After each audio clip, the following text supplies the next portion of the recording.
His Excellency Leonardo Bencini. You have the floor. Thank you, Vice Chair.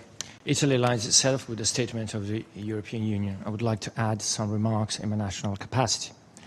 Vice Chair, we are deeply concerned at the continued erosion of the international arms control, disarmament and non-proliferation architecture. One country in particular, the Russian Federation, is systematically attacking the multilateral system, the same system that in the past, even during the Cold War, it had contributed to build. After its brutal full-scale invasion of Ukraine, with every single decision, Russia has chipped away at the disarmament architecture. Fortunately, the vast majority of UN member states have a different approach and a different view, as the final phases of the negotiations of the Pact for the Future amply demonstrated. As a staunch supporter of the multilateral system, Italy welcomed the adoption of the Pact for the Future and its emphasis on disarmament as an integral component of the UN Peace and Security Pillar. With Action 26, states commit to revitalize the role of the United Nations in the field of disarmament, including by recommending that the General Assembly pursue work that could support preparation of a fourth special session devoted to disarmament. Italy has long supported the idea of convening an SSOD4 at the appropriate time and with modalities to be defined, and welcomes a debate on this.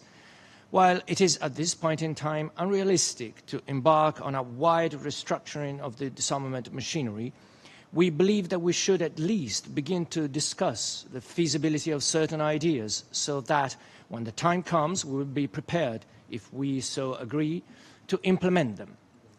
Italy believes that, first of all, we should aim to harmonize and streamline the entire disarmament machinery.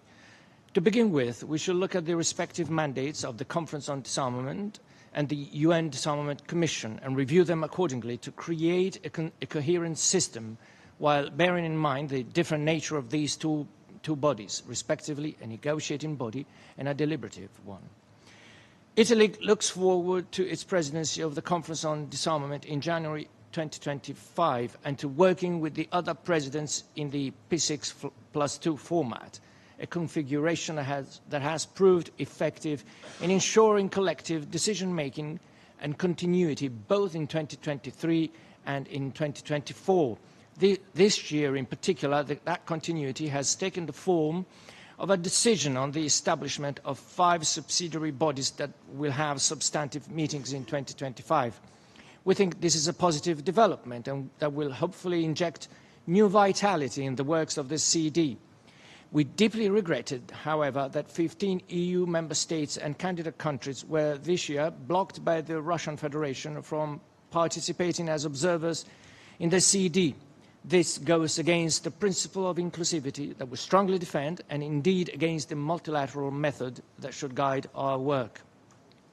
We also favour greater interaction between the General Assembly and this committee and the CD. The CD should take in full and serious consideration the recommendations emanating from the General Assembly. On the other hand, the General Assembly should pay more attention and consideration to the reports of the CD. The chairs of the First Committee, the Disarmament Commission and the various OEWGs and GGEs could brief the CD on the works of the respective bodies in interactive meetings. Furthermore, every disarmament body should interact more and better with the rest of the UN system, but also with civil society and the private sector. Chair, Italy wishes to highlight the seriousness of the financial difficulties affecting the disarmament conventions that hamper the proper functioning of the disarmament machinery. While we are open to new proposal or measure to ensure financially sound management, we believe that there is one simple solution, and that is for every country to pay its dues in full and on time. This is a legal obligation.